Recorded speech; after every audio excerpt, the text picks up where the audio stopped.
अटारी border है, सीमा जाएगी Pakistan. Bag pack करके भारतीय एजेंसियां सीमा को बागा अटारी से वो पार करवा देंगी। अब मैं आपको बताता हूं उसका तरीका क्या है, कैसे सीमा को भारत में रहने नहीं दिया जाएगा। कोई भी शख्स क्या ऐसे हिंदुस्तान में आ सकता है सिर्फ ये कहकर कि मुझे प्यार हो गया इसलिए मैं हिंदुस्तान आ गया अवैध तरीके से? क्या कोई दुनिया के किसी और देश जा सकता है सिर्फ प्यार के नाम पर? देखिए सीमा के साथ क्या होगा। एटीएस ने अपनी जांच पूरी कर ली है और अब जल्द ही रिपोर्ट सरकार को भेजेगी एंटी टेररिस्ट स्क्वाड।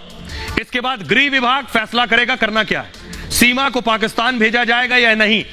हालांकि पुलिस की तरफ से तैयारी पूरी है। पुलिस के स्पेशल एडीजी ने इस बात की पुष्टि की है, कहा पाकिस्तान भेजने की कानूनी कार्रवाई चल रही है, यानी सीमा को पाकिस्तान जाना तय है। भारत में रुकना है तो नागरिकता के लिए आवेदन करना होगा। इसके बाद नागरिकता पर फैसला केंद्र सरकार लेगी। नागरिकता देना या नहीं देना केंद्र का विशेषाधिकार है। राष्ट्रीय सुरक्षा और मानवाधिकार पर फैसला लिया जाता है।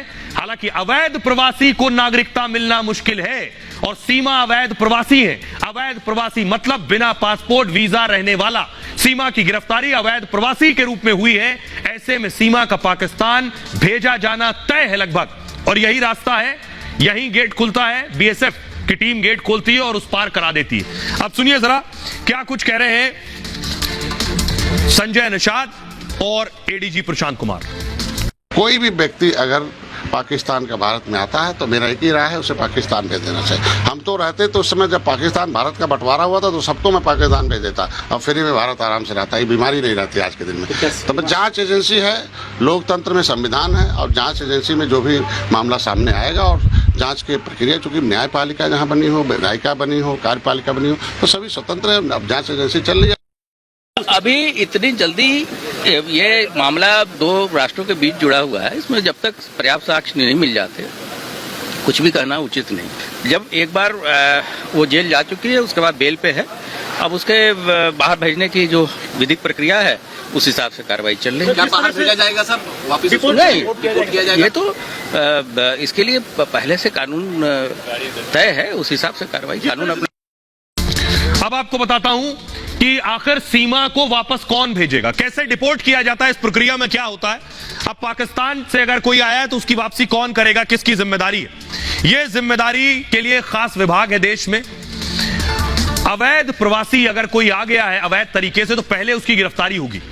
ऐसे लोगों पर कोर्ट में केस नहीं होता है अगर अवैध तरीके से आया। सीमा पर केस दर्ज हो चुका है, इसलिए मैं कह रहा हूं जेल की भी संभावना है। अवैध प्रवासियों को डिपोर्ट कर दिया जाता है। ऐसे लोगों को एफआरआरओ में पेश किया जाता है। अब ये एफआरआरओ क्या है?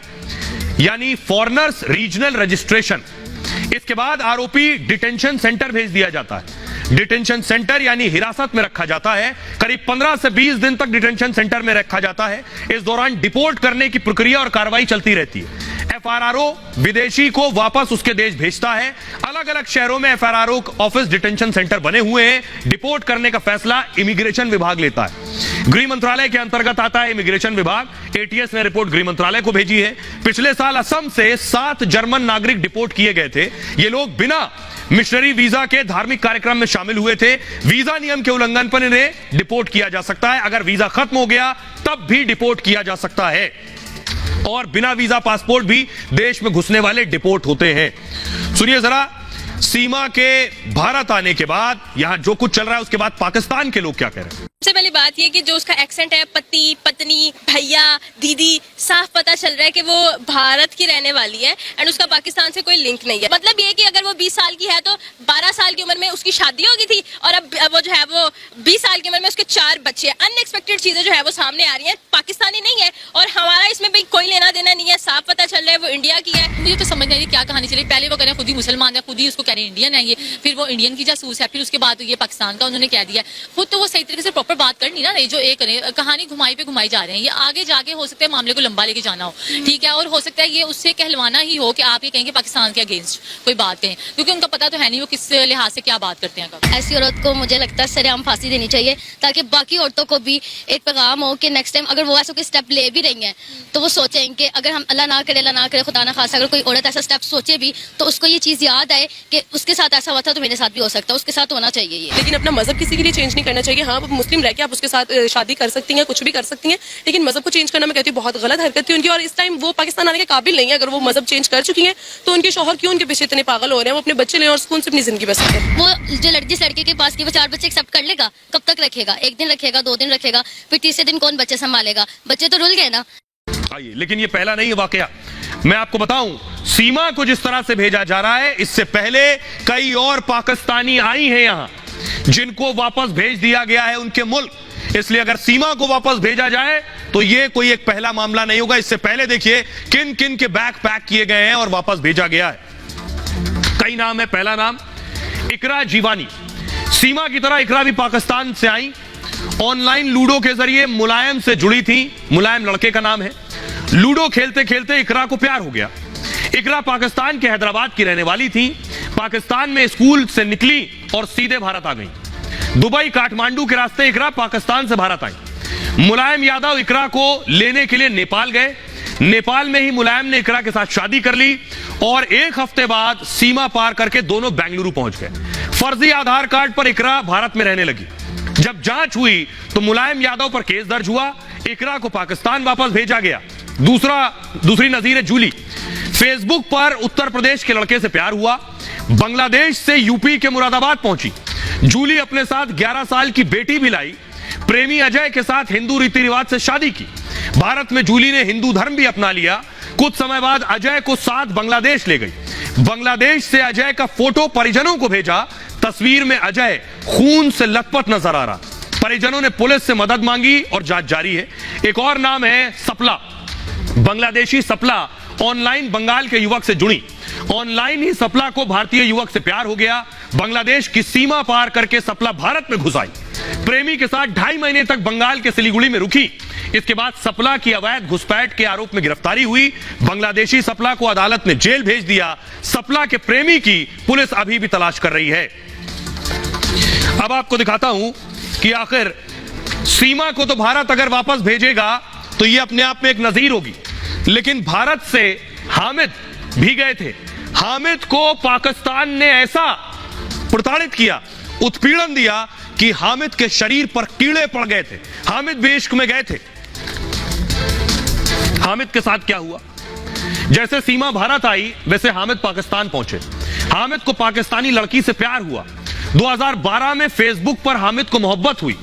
हामिद निहाल अंसारी मुंबई के रहने वाले थे। हामिद को लड़की ने बताया कि शादी होने वाली है। घर वाले पाकिस्तान में जबरन शादी कर रहे हैं। पाकिस्तानी लड़की ने हामिद से मदद मांगी। इस पर हामिद ने पाकिस्तान जाने का प्लान बनाया। हामिद वीजा चाहते थे लेकिन कुछ पाकिस्तानी मिले। उन लोगों ने दोस्त बनकर मदद का भरोसा दिया, तुम्हारी मदद कर देंगे। हामिद ने कहा हम आपको पाकिस्तान भेज देंगे। हामिद से इन लोगों ने कहा। इसके बाद हामिद भारत से पाकिस्तान पहुंच गया। अफगानिस्तान के रास्ते इन लोगों ने पाकिस्तान में एंट्री करा दी हामिद की। पाकिस्तान में घुसते ही हामिद पकड़ लिया गया। हिंदुस्तानी नागरिक था, प्यार में गया था अफगानिस्तान के रास्ते। खैबर पख्तूनख्वा से हामिद अंसारी की गिरफ्तारी हुई। पाकिस्तान में हामिद पर जासूसी का आरोप लगा। मिलिट्री कोर्ट ने हामिद को पेशावर जेल भेज दिया। हामिद जेल गए तो लड़की ने रिलेशनशिप कबूल कर ली, लेकिन इसके बाद भी हामिद को बख्शा नहीं गया। जेल में हामिद के साथ जानवरों जैसा बर्ताव किया गया। 3 साल तक हामिद को दिन रात का पता तक नहीं चला। 3 साल जेल रहे। जिस सेल में हामिद था वह हमेशा अंधेरा रहता था। 3 साल तक हामिद को अंडरग्राउंड सेल में रखा गया। दिन में सिर्फ 1 बार वॉशरूम जाने की इजाजत थी। 1 मिनट से ज्यादा वॉशरूम में रुक नहीं सकते थे और जेल में खाना सिर्फ जिंदा रहने भर का दिया गया। गर्मियों तक में नहाने की इजाजत नहीं दी जाती थी। जेल में हामिद के शरीर में कीड़े पड़ गए। हामिद को जेल में बेरहमी से टॉर्चर किया जाता था। इतना टॉर्चर कि उनकी बाईं आंख तक खराब हो गई। जेल में 3rd डिग्री से हामिद को खून की उल्टी होती थी। पेशावर जेल में 2 बार हामिद पर जानलेवा हमला हुआ। घर वालों को 14 महीने तक हामिद का कुछ पता नहीं था। 14 महीने बाद पाकिस्तान ने बताया हामिद जेल में बंद है।